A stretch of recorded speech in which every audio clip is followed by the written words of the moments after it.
Oi, oi, oi, oi, gente querida, gente boa, todos vocês, onde quer que estejam, quando quer que me vejam e me ouçam, eu peço ao Espírito de Deus, porque é só com Ele que eu conto, com nenhuma outra sorte de persuasão humana ou qualquer outra categoria espiritual, nada disso eu tenho em mim, ou quero ter em mim, ou admito em mim. É só contigo a minha conversa, Jesus. É só pela mediação do Espírito Santo que eu me apresento aqui pedindo que o Espírito que tu disseste, que dá testemunho da justiça, dá testemunho do juízo e dá testemunho dessa verdade consoladora do Evangelho, que ele se manifeste agora no coração de muitos, especialmente daqueles que não sabem nem porquê, que se colocaram numa posição de tanto antagonismo, de tanto ódio, e que não têm ouvidos para ouvir, nem têm olhos para ver, nem têm coração para entender, e de tudo quanto nunca ouviram, e de tudo quanto nunca viram, e de tudo quanto nunca entenderam, a isso reagem com um ódio incompreensível. Tem compaixão e desarma esses espíritos que não estão fora no mundo, mas estão dentro desses guetos que nós apelidamos muitas vezes de igrejas, que não correspondem a todas elas, mas correspondem, infelizmente, à maioria delas. Então, tem compaixão, porque não foi para isto que nos chamaste, mas foi isto que a maioria de nós se tornou. Então, salva-nos de nós mesmos. É o que eu te imploro, em nome de Jesus. Amém e amém. Nós temos aqui Mateus, no capítulo 8, do verso 28 ao verso 33, a narrativa dos dois endemoniados gadarenos, ou proeminentemente um deles, que é aquele no qual o Evangelho de Marcos, no capítulo 8, e o Evangelho de Lucas, igualmente no capítulo 8, se concentra. Vieram dois, mas um tem a preeminência absoluta, de loucura incomparável. E é o que a gente vem acompanhando desde sexta-feira da semana passada. E ontem eu terminei com uma pergunta para você. Quantos vocês são? Porque no dia de ontem eu me concentrei na questão de como em toda a sociedade ampla, em todo o coletivo nada mais é do que a soma das muitas individualidades, com todas as suas diversidades. Mas eu disse que alguns coletivos se tornam quase monolíticos, quase que inteiramente unitários, quando todos experimentaram a mesma opressão e a maioria esmagadora deu a mesma resposta, teve a mesma reação. Então, a esse coletivo corresponde a soma das múltiplas individualidades. E uma vez que a gente viajou dessa perspectiva de uma sociedade mais ampla, macro, eu levei você para a micro relação social que começou na conjugalidade, foi para a família nuclear, foi para a expressão da família parental, das figuras parentais e da parentela mais ampla das figuras parentais. E como em todos esses lugares sempre tem uma, duas ou algumas ovelhas negras, especialmente quando a opressão no conjunto social é grande. E o que acontece? O que acontece é que uma geração, duas gerações, três gerações depois, ninguém aguenta mais engolir tanta opressão, sem liberdade de expressão, e aí surgem aqueles indivíduos que são batizados com os apelidos de ovelha negra, de ser dissonante, destoante, ou a menina sexualmente muito ativa é apelidada de pombagira, o rapaz incontrolável é aquele ser que alguns pais dizem: esse menino é atacado, parece que vive com o diabo, e vão dando alcunhas e apelidos e designações, e tanto mais quanto assim façam, mais estranhas e superlativas e exageradas essas pessoas se tornam para o convívio, e mais desagradável é conviver com elas. E então, depois de descrever isso tudo e vir outra vez para o ambiente geral de gereza, que vem da raiz da palavra ger, que significa possuído por, oprimido por, dominado por, controlado por. E quem tem assistido está entendendo tudo perfeitamente, eu não preciso ficar me repetindo aqui, porque nem tenho tempo para isso. Mas peço a você que tenha tempo para isso em seu próprio favor e vá ver tudo que está gravado.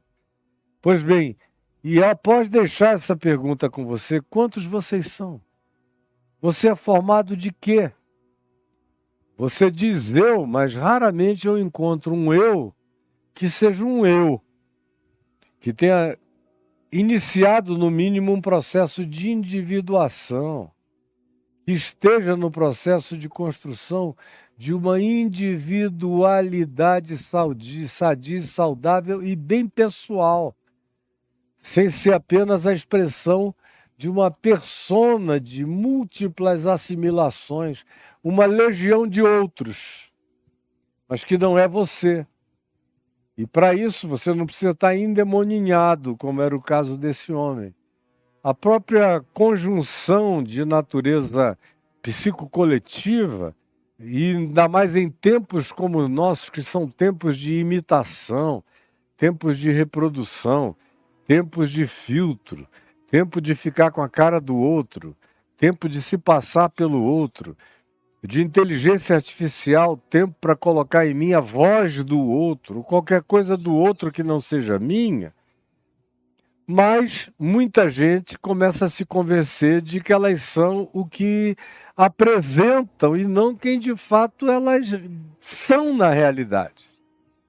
E quando essa dicotomia, quando essa dualidade se manifesta, com ela, de maneira muito sutil, se instala algo que não deixa de ser, de algum modo, um partimento esquizofrênico do ser, onde a pessoa vai desaparecendo e a persona vai se magnificando aos sentidos dos outros. E tanto mais quanto seja com a legião dos muitos que você se apresente, seja esse o seu nome, seja essa a identidade que você dá para quem pergunta qual é o teu nome, você apresenta a persona múltipla e não a pessoa singular que você é, e que provavelmente você até desconheça qual seja em você, porque nunca tenha tido tempo nem ocasião de viver você mesmo essa experiência da sua própria pessoalidade, pior se tornam as coisas para você. Então eu concluí o dia de ontem deixando essa pergunta com você. Quantos vocês são?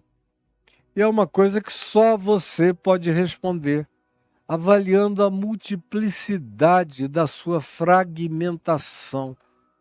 Porque tudo que você não é, é uma pessoa.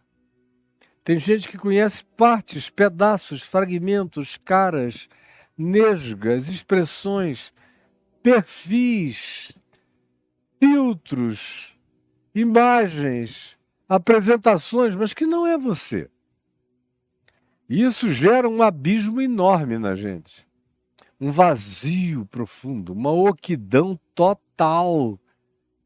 E a dessignificação pessoal que se faz companheira desse esvaziamento é absoluta.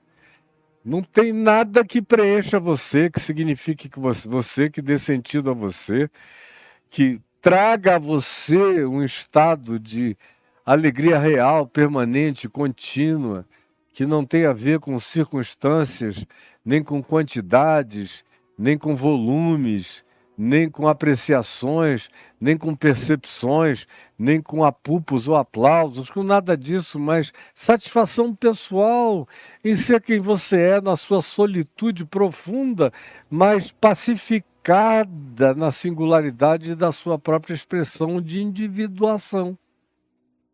A maioria esmagadora não sabe nem o que eu estou falando, não está nem me entendendo, provavelmente. De tão distantes da linguagem do próprio coração e do próprio ser que a maioria de nós se colocou. Se eu estivesse aqui oferecendo isso aqui para vender, muito provavelmente o interesse seria muito maior. Ou se eu estivesse oferecendo milhares de pedras com um furo no meio e uma marca específica, muitos de vocês iam ter muito mais interesse, porque o interesse no coração, que nunca foi grande entre os humanos, se esvaziou radical e profundamente nessa geração oca, que, como Jesus descreveu, equivale a uma casa varrida, quando está varrida, ornamentada, quando tem algum ornamento, a maioria nem mais isso tem, mas vazia. Pronta para ser ocupada por qualquer satanás, por qualquer loucura, por qualquer diabo, por qualquer pensamento, com qualquer maldade, por qualquer assimilação, porque aonde existe essa oquidão, haverá inevitavelmente alguma sorte de ocupação. É só uma questão de tempo. Então, quantos são vocês? Você é formado por que gambiarras? Por que ajuntamentos? Você parece aquelas junções de postes, onde há tantos fios se cruzando, que a gente não consegue nem saber aonde começa nem onde termina. Onde tudo é um curto-circuito contínuo, é uma possibilidade de catástrofe, de cruzamento, de intersecção antagônica o tempo todo dentro do ser. Por isso o espírito agônico, aflito, de tantos. Por isso a angústia de ser da maioria que vive numa sofreguidão, se machucando, se anestesiando, como esse indivíduo aqui, que é um caso grotesco, mas absolutamente ilustrativo de quem eventualmente você tenha se tornado ou esteja se tornando. Daí a pergunta que eu fiz no dia de ontem, é aquela com a qual eu começo no dia de hoje. Quantos vocês são? Qual é a multidão das suas fragmentações? E fique sabendo que a sua falta de solução vem dessa sua dissolução de ego, de eu, de pessoa. Vem pela supremacia das personas contra a pessoa. Singular, irrepetível, extraordinariamente linda que você seria. Se você quisesse, como eu venho dizendo há 50 anos, e muita gente repete essa frase, que eu falo há 50 anos, se você quisesse ser o melhor de você, porque a melhor versão de você é você mesmo, na sua inteireza mais absoluta. Então, com 50 anos de repetição, eu digo porque é verdade. Mas a maioria não quer nem prestar atenção no que eu estou dizendo, especialmente nessa época de tanta conturbação, onde você passou, já olhou, ele está vestido hoje assim, assado, foi embora, não ouve nada e perde tudo, e vai ficando cada vez mais piorado, enquanto vive anestesiado e se maltratando, numa expressão contemporânea desse ser amorfo, grandiosamente enlouquecido que os evangelhos nos apresentam. Mas a pergunta que eu deixo para você, que é uma legião de quantidades e não é ninguém, é vazio em você mesmo, é: quantos vocês são? Esse aqui disse: somos muitos. Mas você nem essa reflexão do endemoninhado tem a coragem de fazer. Nem a verdade do processo você tem coragem de declarar, de que você não é ninguém, a não ser uma multidão de absorções. Você não sabe nem como é a sua voz, nem como é o seu jeito, nem qual seria a natureza livre do seu pensamento ou das suas expressões, porque você é apenas uma esponja de assimilações de tudo e de todos. Enquanto isso, você se torna nada, um vácuo, coisa nenhuma, sem ter nem a reflexão de demônios, que são capazes de dar pelo menos o apelido. Eu me tornei muitos, uma legião, porque somos muitos. Mas nem isso você tem. Nem isso você quer confrontar. Com Jesus mesmo você não quer ficar cara a cara de modo algum. Os demônios chegam e se confessam. Você passa batido e não se enxerga, não se confessa e não quer saber. Me diga se a sua situação não é pior do que a desse endemoninhado. Aí o verso 10, a gente está tratando no Evangelho de Mateus, mas eu pedi licença para, no caso específico do endemoniado de Gerasa, do Gerazeno ou Gadareno, vir e tratar do assunto em Marcos 5, onde tem mais definição, tem mais granulação, tem mais detalhamento para a gente perceber, para aumentar a percepção. E o verso 10 diz que depois dele dizer, legião é o meu nome porque somos muitos, o que é algo completamente louvável, esse autoenxergamento, essa coragem confessional que não habita você, na maioria das vezes ou dos casos, o verso 10 diz, e rogou-lhe, esse amontoado de entes habitando aquele ser, rogou encarecidamente. Eu gosto do uso dessas palavras fortes, veementes, que não são tão comuns no nosso cotidiano. E quando aparecem no Evangelho, é porque elas querem significar o que elas são. Encarecidamente, intensamente, de maneira completamente assertiva, exacerbada e afirmativa, sem titubeios, com a necessária recorrência, se é o caso. É daí que vem o encarecidamente. Por favor, por favor, por favor, eu te peço. E o que é que ele pede encarecidamente? Aliás, a palavra que precede é rogou-lhe, que é outra palavra forte nos Evangelhos e no Novo Testamento. Rogou-lhe. É usada para intercessão do Espírito Santo. Rogou-lhe. É a palavra usada para aquelas orações mais intrínsecas, íntimas e viscerais do ser. É rogou-lhe. Rogou a Jesus, ou rogou-lhe esse ser, encarecidamente, que Jesus não os mandasse. É um tomado por muitos. Rogou-lhe que não os. Rogou-lhe que não os. O que ilustra perfeitamente, você é um, embora sejam muitos. Você é um, embora você sejam muitos. Deixa eu dizer para você, você é um para apresentação, para visualização, embora vocês sejam muitos. Como diz aqui, rogou-lhe encarecidamente que não os mandasse. Reconhecendo a pluralidade de quem ele era, a falta de unidade, a falta de ego definido, de individuação, de singularidade. De fato, era uma pulverização, uma fragmentação desse ser. Rogou-lhe, porque um tinha que falar por todos, assim como você fala por essa multidão de entes que te habitam e que deixam você sem solução, dessolucionado, esvaziado e oco. Rogou-lhe encarecidamente que não os mandasse para fora do país. Para fora do país. É aqui que eu quero ficar hoje com você. rogou-lhe que não os mandasse para fora do país.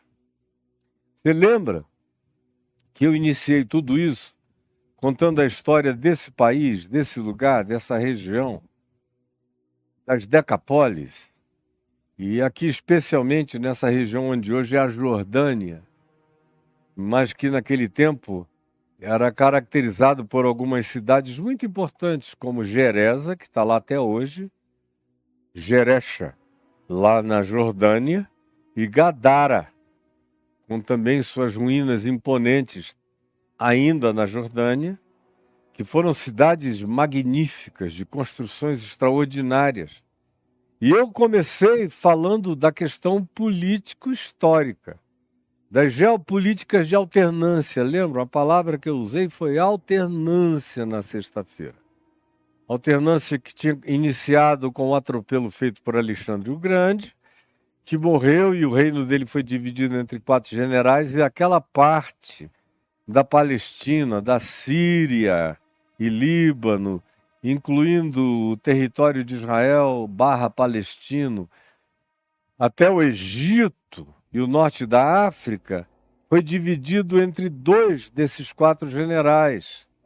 Ao norte ficou o general Seleuco, com capital na Síria, de onde procederam os Epifânios, 1, 2, 3, os vários Epifânios que foram reis e dominadores daquela origem seleucida, e foram entes de uma perversidade inominável que viraram figuras arquetípicas. No Novo Testamento, Jesus os menciona. Jesus chama do abominável da desolação. Como disse o profeta Daniel, e alguns desses Antíoco Epifânios foram figuras completamente abomináveis. Um deles, inclusive, pegou um porco, matou e ofereceu no altar de Deus em Jerusalém para fazer um sacrilégio, um agravo incomparável, uma provocação sem tamanho.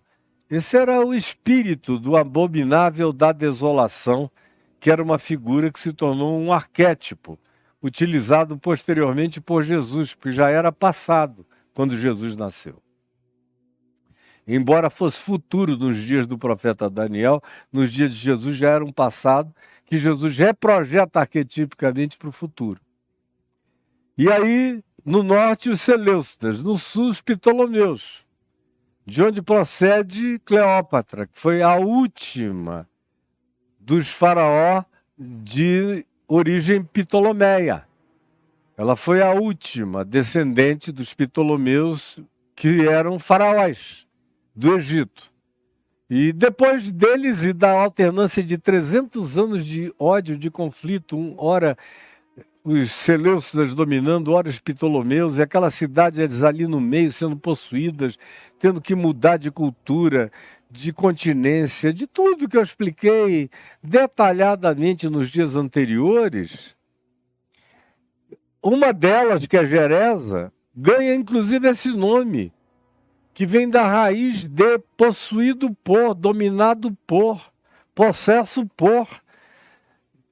Tamanha é a fusão que passou a existir entre a cultura do lugar, das pessoas, daquela sociedade, daquela ambientação, daquela dinâmica geográfico-política e as forças espirituais do mal que ali habitavam. Porque é uma coisa que eu quero que você saiba. Esse verso 10 que diz: e rogou-lhe o homem possesso que não os mandasse os demônios que nele habitavam, a legião que o compunha, não os mandasse para fora do país, guarde, do país, estabelece um vínculo entre determinados desenvolvimentos de pensamento coletivo, ideológico, político, entre determinadas recorrências de conflito histórico, que fazem o fomento dos pensamentos geracionais que vão se acumulando e dos traumas coletivos que vão fabricando suas diversas camadas e layers na alma de uma dada sociedade durante séculos até, como foi o caso aqui, 300, 350 anos, quase 400 anos de acumulação daquela agonia. A cidade ganhou o nome da agonia. E agora aqui eles têm uma pessoa que é o mais perfeito representante da agonia inconfessável deles, porque agora tem até uma legião romana, que já está ali há praticamente 60 anos antes de Jesus chegaram os romanos na Palestina, e Jesus está com 30 anos, os romanos estavam ali há 90 anos. E uma legião romana ali entre 80 e 90 anos. 6.000 homens de Roma acampados para matar e para determinar os controles, estabelecer os pânicos e os medos. Qual é o teu nome? Legião é o meu nome.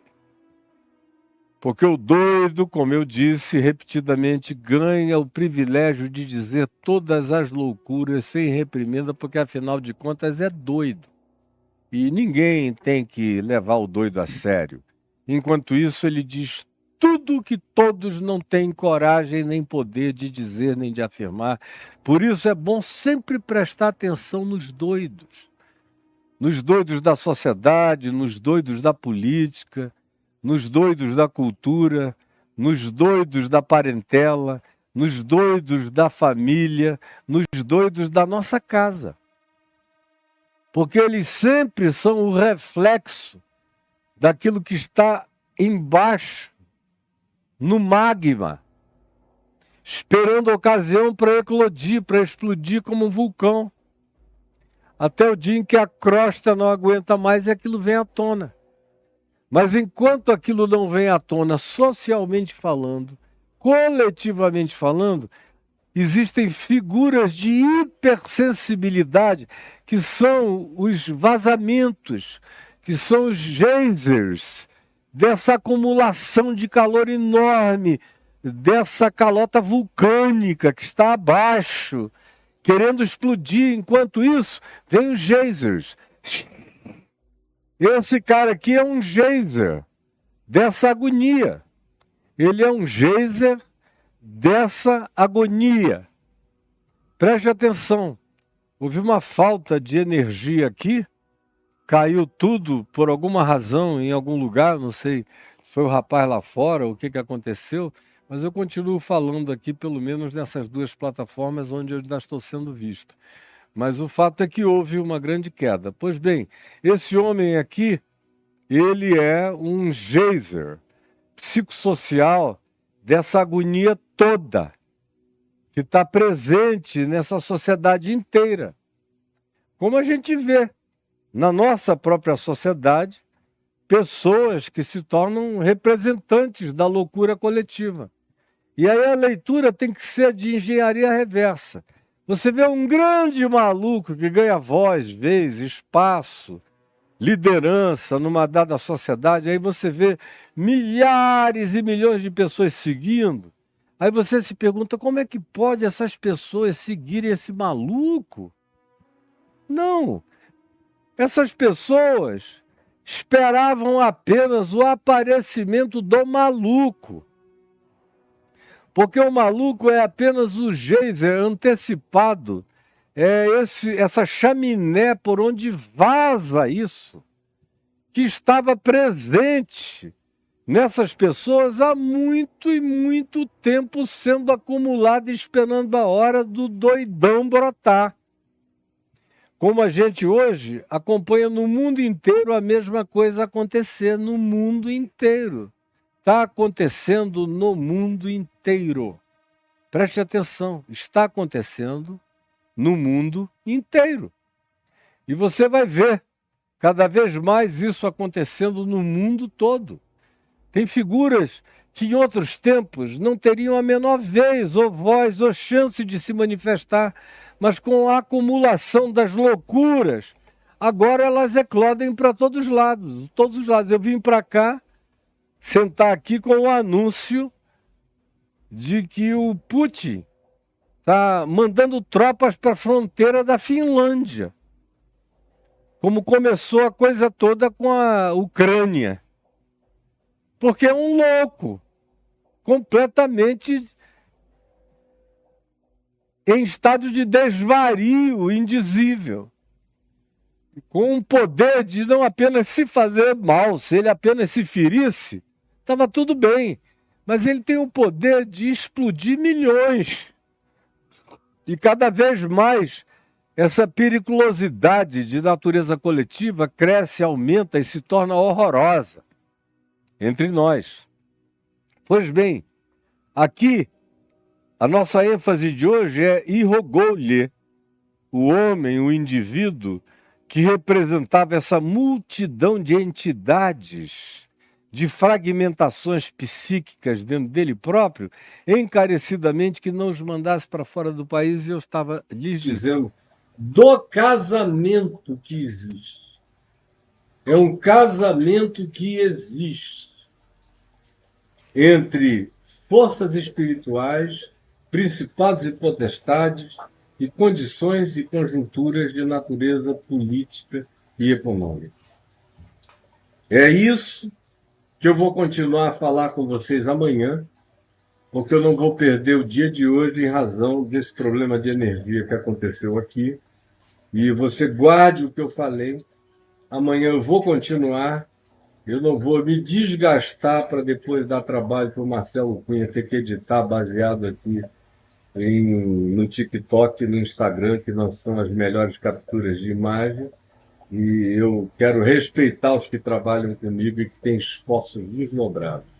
Amanhã vocês vêm, no mesmo horário, eu estarei aqui para a gente conversar sobre isso, sobre a fusão entre cultura, política, principados, potestades e o que se manifesta na mente humana, na condição humana, na resposta humana à sua geração, que é o que a gente entende lendo esse texto todo, e como Jesus lida com essa condição individual que se torna coletiva, que se pluraliza, a tal ponto de que os próprios seres espirituais dentro desse homem imploram, usando a boca do homem, que Jesus não os mandasse. Antes eles tinham pedido para o abismo.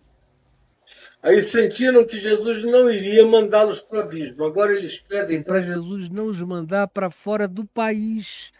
Não nos mandes para fora do Brasil, por exemplo. Porque nós e o Brasil nos fundimos. Nós e os Estados Unidos nos fundimos. Nós, o Putin e a Rússia, nos fundimos. Nós, os ayatolás e o Irã, nos tornamos um só. Nós e o Netanyahu estamos no ponto de nos tornarmos quase um no país. Ainda tem muita força divergente, mas a gente está prevalecendo. O desejo dessas forças espirituais do mal é cada vez trabalharem mais dentro de um processo de aculturação profunda e total. Guarde isso no coração e venha comigo para o dia de amanhã. Hoje eu não vou poder fazer mais nada, a não ser isso aqui, porque a devastação foi completa. Então um beijo e até amanhã com a graça de Deus. Fiquem com o Senhor Jesus. Fiquem com Deus. Tchau, gente boa de Deus. Fiquem em paz.